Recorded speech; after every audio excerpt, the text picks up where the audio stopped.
শুরুতে কোনো সম্বোধন করলাম না। তোর আর আমার সম্পর্কে মনে হয় কোনো সম্বোধন দরকার ছিল না কোনো দিন। ভাবিও নি কোনো দিন তোকে কোনো চিঠি লিখব। কি লিখি বলতো? ফেসবুকে তোর বিয়ের ছবিগুলো দেখলাম, বেশ মানিয়েছে দুজনকে। কিন্তু সত্যি বলছি, মনটা একটু খুশি খুশি হয়ে গেল। না, আমার চেয়ে একদমই ভালো দেখতে না তোর বউ। আচ্ছা, সত্যি করে বলতো, তোর কি কোনো দিনও মনে পড়েনি আমায়? আমি তো আজও ভুলতে পারলাম না সেই রাস্তাগুলো যেখানে 7 পাক না 17 লক্ষ বার ঘুরেছি দুজনে। সেই বিকেলগুলো যেগুলোর মিষ্টি আলো ভাগ করে নিতাম দুজনে। তোর ছাদের ফুলগুলোর গন্ধ তো শুধু আমারই প্রাপ্য ছিল।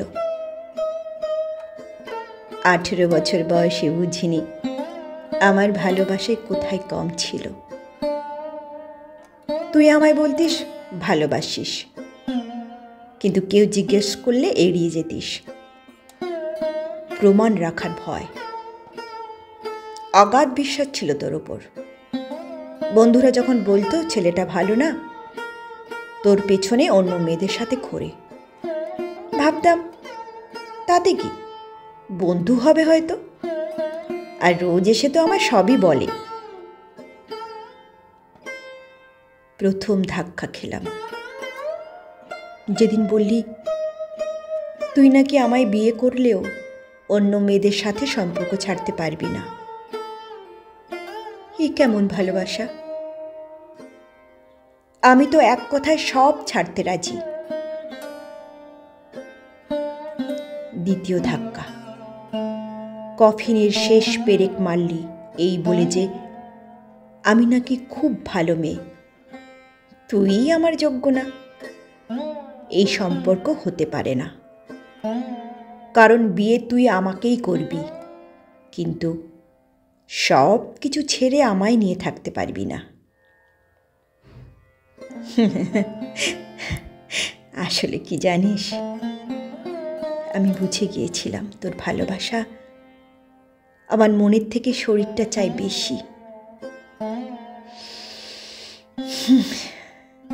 সেটাই দিতে পারিনি, তাই আমায় ছুঁড়ে ফেললি। 4 বছর পর বিয়ে করলাম। তখন বলেছিলি এই নাকি আমায় ভালোবাসে, তুই নাকি কোনো দিনই বিয়ে করবি না। আজ তোর বউ শুনলে কি বলবে ভেবে হাসি পাচ্ছে। অনেক কেঁদেছিলাম, ছোট ছিলাম তো। 19 বছরের প্রথম প্রেম, আবেগ, কলেজ জীবনের একটা মোহ, সব মিলিয়ে আর কি। তারপর কিরকম জিদ চেপে গেল জানিস। আমিও করে দেখাবো। সব ছেড়ে কেরিয়ারে মন দিলাম। তুই আমায় ছাড়ার পরের বছর আমার বর্তমান বরের সাথে আলাপ কিছুটা আকস্মিকভাবেই। ওই যে বলে না, জন্ম, মৃত্যু আর বিবাহ ওপর আলাপ ঠিক করে দেয়। কিন্তু আজ তোকে এই চিঠি কোনো অভিযোগ করার জন্য না, বরং ধন্যবাদ দেওয়ার জন্য। তুই আমায় আঘাতটা না দিলে জীবনে সফলতা পেতাম না। তুই আমায় ছুঁড়ে না ফেললে কঠিন বাস্তবটা চিনতে পারতাম না। তুই আমায় ইমোশনালি শক্তিশালী করেছিস। সবাই প্রাক্তনকে নিয়ে দুঃখ করে বা অভিশাপ দেয়, কিন্তু আমি গর্ব করি। তুই আমার থেকে দূরে না গেলে সেই মানুষটাকে পেতাম না, যার প্রথম শব্দটাই ছিল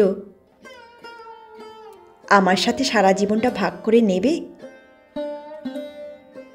তোমার কষ্টের বোঝা হয়তো ভাগ করতে পারবো না, কিন্তু যখন খুব কান্না পাবে, তখন একটা নরম বুক আর শক্ত কাঁধ দিতে পারবো, যেটা সারা জীবন শুধু তোমারই থাকবে। I love you. তোমায় কি সুন্দর দেখতে, তোমার ফিগারটা দারুণ, তোমার জন্য রাতে ঘুম হয় না। না, এসব কিছুই বলেনি, শুধু এই একটা কথাই বলেছে প্রথম দেখা করার দিন। 14 বছর কাটিয়ে দিলাম, কোনো তফাৎ পাইনি। সেদিন যে সম্মান আমি পেয়েছিলাম, আজও সেই একই জায়গায় রেখেছে। তোর জীবন তো এই শুরু। যাক, বেশি কিছু আর লেখার নেই তোকে। তোদের আগামী জীবন সুন্দর হোক। আমার মধ্যে কি কম ছিল? যাই থাক, সেই কমতি যেন কোনো দিন তোর বইয়ের মধ্যে না দেখিস, এটাই প্রার্থনা। ভালো থাকিস। আর হ্যাঁ, চিঠিটা পোস্ট বক্সে পোস্ট করব, ঠিকানা না লিখেই। আমাদের কথা অজানাই থাক। তুই কোনোদিন জানতে চাসনি আমি কেমন আছি তোকে ছাড়া। আমার কষ্ট, আমার একাকিত্ব, অসহ্য যন্ত্রণা সবই আমার একার ছিল। হয়তো হয়তো তোর প্রতি ভালোবাসাটাও। তাই তোকে বলা কৃতজ্ঞতার ভাষাটাও আর জানালাম না। ওটাও শুধু আমারই থাক। প্রার্থনাও করব না পরের জন্মে যেন তোকে পাই, কারণ পলাতকরা কাউকে ভালো রাখতে জানে না। হাজারের ভিড়ে আমি একজনকে হারাতে চাই না। একজনের জন্য হাজার হাজার ভিড় ছেড়ে দিতে পারি। তুই বুঝবি না, কারণ তুই নিজেও জানিস না তুই কি হারালি। যদি জীবনে আর কোনো দিন কোনোভাবে কোথাও তোর সাথে দেখা হয়, একটাই প্রশ্ন করব, ভালো আছিস তো? শেষ করলাম। ইতি,